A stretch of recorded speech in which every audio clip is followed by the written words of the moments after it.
Elvis Presley, king of rock and roll എന്നറിയപ്പെട്ട Elvis Presley American ഗായകനാണ്. 36-ാമത്തെ വയസ്സിൽ ആജീവനാന്ത സംഭാവനയ്ക്കുള്ള ഗ്രാമി പുരസ്കാരം ലഭിച്ച പ്രതിഭയാണ്.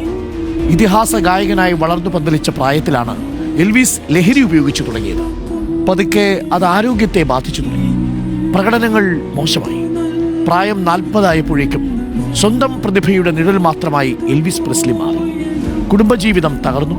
42-ാം വയസ്സിൽ അമിത ലഹരി ഉപയോഗം എൽവിസ് പ്രസ്ലിയുടെ ജീവൻ തന്നെ കവർന്നു.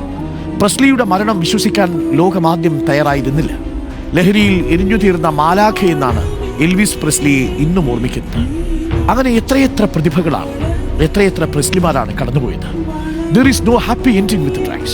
You either die, you go to jail, or you lose everything. ലഹരിക്ക് സന്തോഷകരമായ ഒരു അന്ത്യമില്ല.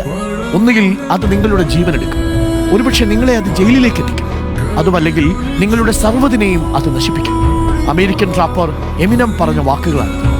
ഇന്ന് ലോക ലഹരി വിരുദ്ധ ദിനമാണ്.